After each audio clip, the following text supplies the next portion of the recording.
Pattern Saja Makgi. So this pattern I tend to teach people second. So once you've learned pattern Saja we then move on to pattern Saja Makgi. You can learn them in any order, that's just how I prefer to teach them. So again, I'm going to use my training aid like I did for the Saja video. So I've got my ring, I'm going to pop that down on the floor. So this pattern starts with a right leg back. Saja started with a right leg forward.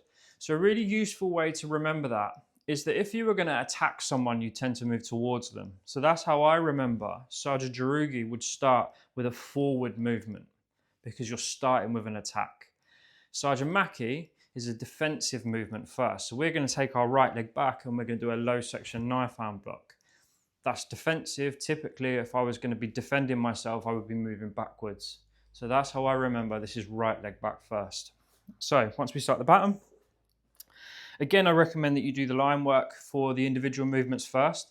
So we don't have line work for low section knife hand block, but I'll explain that as we go through the pattern because it is very, very similar to low section block.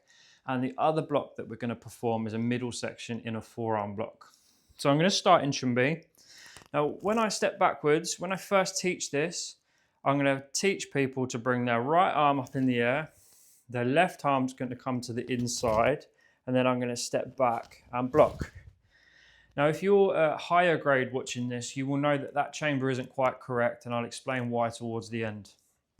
So from here, I'm going to lift my front arm up, facing downwards. I'm going to take my back arm and put it underneath, and I'm going to step forward, middle section in a forearm block.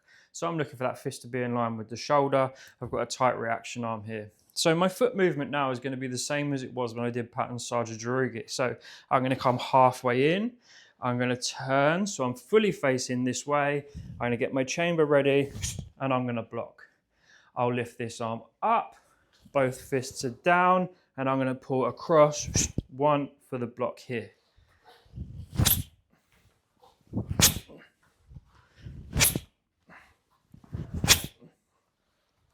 When I get to the second half, I'm going to move myself over, and I'm going to repeat, but going the other way. So once you get the hang of this pattern and you've learned it and you're quite comfortable with it, you'll do your grading, you'll probably progress to the next belt.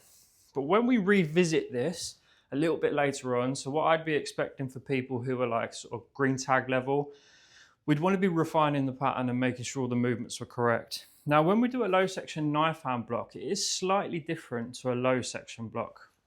So when we step back for a low block, our chamber's quite high and we pull downwards and outwards towards the leg. So if I was blocking a front kick, I'd be hitting the top bone on the front kick. So if someone was towards me here, I'd be hitting the top of the leg here.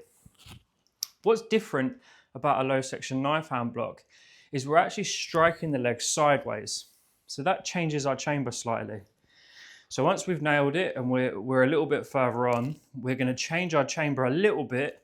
So instead of coming right up high, I'm going to bring it down and out so it is no higher than my bottom ribs. That means that then I'm striking more across this way. So if someone was doing a front kick towards me here, I'd be striking both bones of their legs sideways. So again, don't worry about that too much if you're just a white belt learning the pattern. Let's grasp the basics and then later on we can refine the movements.